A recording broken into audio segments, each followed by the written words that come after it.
Good morning. Today is Monday, October the 19th, 2020. And what we're going to be doing today is we're going to be looking at some new cellular organelles found only in plant cells. So, kind of to give us a recap, last week we introduced a new unit, and a new unit of study is basically about cells. So, we introduced what cells were, and we introduced all the different types of cells, and we talked about cell specialization. Today, what we're going to do is we're going to look at the plant cell, and we're going to look at some of the organelles that are different in the plant cell that are not found in animal cells, and how some of these are alike.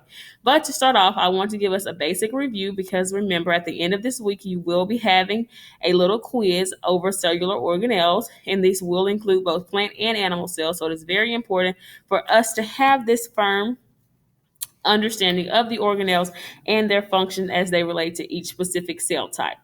So, if we're going back to review, this is a picture or this is a diagram of an animal cell. So, technically, this animal cell has been cut in half so that you kind of get a cross section view of it. So, if we're looking at some of these organelles here, we see that on the outside of a cell, you always have that cellular membrane. Always, again, this cellular membrane is there to protect, and it allows certain materials in and out of the cell. The next organelle that we see here is the lysosome. Again, lysosomes can contain enzymes that help to break things down. So they help to make sure that the things that need to be out of the cell get out of the cell. Now, remember, we also talked about this jelly-like substance, and it is called the cytoplasm. Basically, what it is going to do is this jelly-like fluid that is going to surround and protect the organelles that are present in the cell. Next, we have the nucleus. The nucleus is one of the most important organelles because it contains the DNA. And we know that where the DNA is, that is where the life of that cell is. The nucleus is the control center. It controls everything in the cell, and it is very important for us to protect that nucleus, which is why we have what we see here on the outside of the nucleus, the nuclear membrane. Because again, the DNA is inside of the nucleus, and what we do not want to have happen is for that DNA to degrade and break down, because obviously that could lead to some issues, and we do not want that happening or occurring in our cells. So the nucleus is very important, and the nuclear membrane is important because it protects the nucleus. What you see here inside of the nucleus, because the nucleus actually represents this little pink part, but this yellow part that you see here is the nucleolus. And basically, this is very important as well because DNA is found inside the nucleus, but what is found inside of the nucleolus are ribosomes. And we know that ribosomes are the site of protein synthesis. So we cannot function and our cells will not be complete if we did not have this protein production going on here. So it is very important for us to also protect this nucleolus because ribosomes are here. Okay, so the next organelle that we are going to review is called the vacuole. And remember, the vacuole is right here, and what it does is it stores food and water in the cell. We have the Golgi bodies, and if you guys remember, I said that this was kind of like UPS because the Golgi bodies, what they do is they process and they package materials for the cell. That is their main function.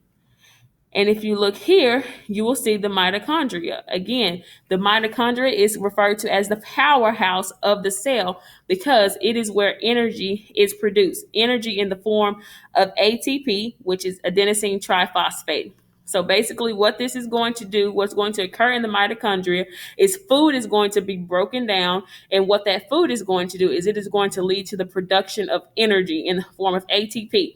And the cell needs this energy in order to perform cellular work. So none of these things can happen inside of the cell if that energy is not being produced. Just like you, if you don't get enough rest at night, then you're not going to be as energized as you would be if you did get that rest at night. So it's very important for us to have this mitochondria.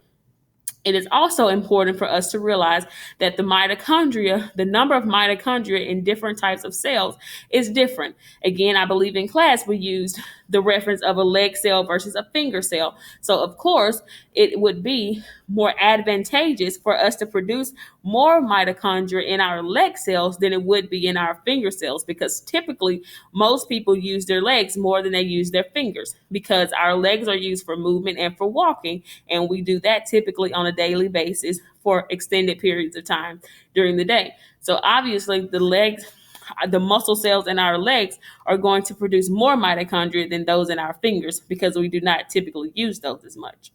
So again, the mitochondria is the powerhouse of the cell, and it is producing ATP, which is energy. And then we have here the rough ER versus the smooth ER. And I think it's very important for us to note here that one of the main distinctions between the rough endoplasmic reticulum, which is what ER stands for, and the smooth endoplasmic reticulum is that the rough ER is actually going to have ribosomes on it. And one way that I remember that is rough and ribosomes both start with an R. So I can remember that the rough endoplasmic reticulum has ribosomes on it. And also, when you look at it, I would consider that it's being rough because it does have those ribosomes out on its outer surface. But the rough ER and the smooth ER both have the same exact function. They build and transport different things throughout the cell. So they're kind of like the little cars that we see on the street, because they're moving things throughout the cell. However, the rough ER, remember, has ribosomes on it, and the smooth ER does not have ribosomes on it. And the last, I believe, yes, the last organelle that we are going to discuss in relation to plant cells and review is the ribosome itself.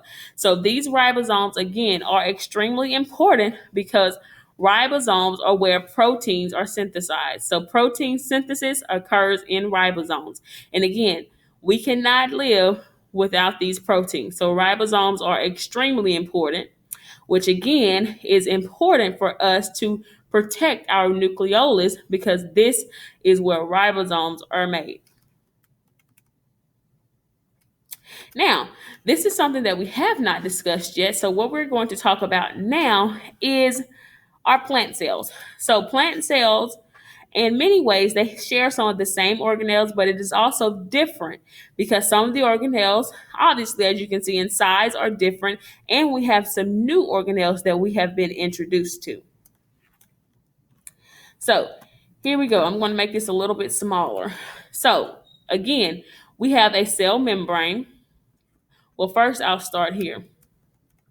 The most important thing here that is different, that we do not see in an animal cell that we do see in a plant cell, is the cell wall. So basically what this cell wall is going to do, which is this outside layer right here, the cell wall gives the plant cell both shape, and it also protects that plant cell. So this cell wall is very rigid in structure, so it's hard, so that it is being very protective of everything that is happening on the inside of this plant cell. So that is the first thing that we see here, the cell wall.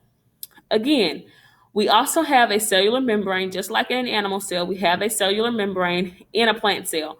The cell membrane is going to have the same exact function. Basically, what the cell membrane does, it allows certain things into and out of the cell, and it also provides that extra protection, because we don't want certain things coming into the cell when they don't need to be there, because it can lead to degradation of the cell, and that in itself can be a very dangerous happening if that starts to occur. Okay, the next one that we have listed here is the lysosome. Again, lysosomes contain enzymes that break things down, so they make sure things that do not need to be in the cell, like foreign invaders that just so happen to make it past the cell membrane, or anything that, or damaged organelles, or anything that is inside the cell that does not need to be there. Those lysosomes that contain those enzymes, which basically help to speed up chemical reactions in the cell, they are going to break those things down. So that is the function of lysosomes. It is again the same in plant cells as in animal cells. We also see that we have the cytoplasm here.